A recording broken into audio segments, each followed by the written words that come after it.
Good morning, church. It's come time for another important aspect of worship, and that is giving. And in our giving today, you might be wondering, well, what's our offering for today? Maybe you haven't received a bulletin yet. Maybe you read last week, though. And our major offering for today is the ADRA Emergency Fund offering.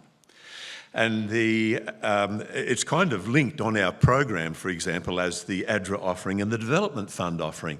These are two separate offerings. You know that in our bag, the Building Fund sign is the money that goes to projects such as, this is the latest one that you will see has been complete from that money that you've been putting in there. But putting up these big, powerful data projectors, it costs money and it's emptied the pocket. And we would like you to keep that in mind as you come to that offering in a moment. But the ADRA one is an important one because this is not the one that goes to development projects. This is the one when, like for example, probably at the beginning of the week when you were watching all the flooding going on in North Queensland, you were thinking, the poor people, what can I do? Where can I give?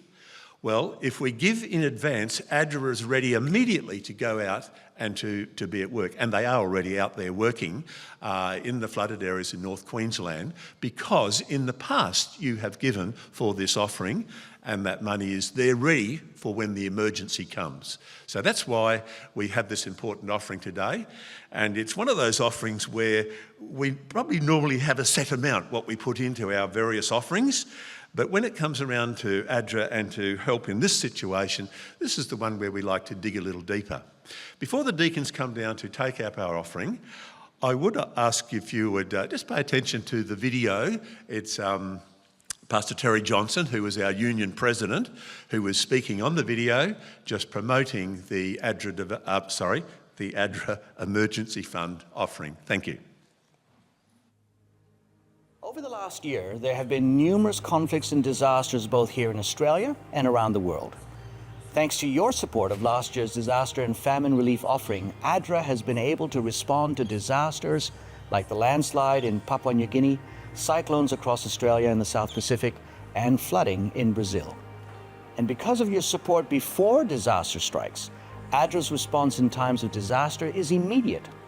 We also continue to support affected communities long after a disaster has occurred, helping families recover and rebuild. The conflict in Lebanon has exposed children like 13-year-old Samir to horrors no child should ever experience. But your offering today will help give Samir and other children access to an ADRA education center and psychological support so that they can continue their studies despite what's happening around them. We don't know when the next disaster will strike, but we know we need your support to ensure that ADRA is ready to respond. So please, give generously to the Disaster and Famine Relief offering to ensure that ADRA is always ready and always there when people need us the most.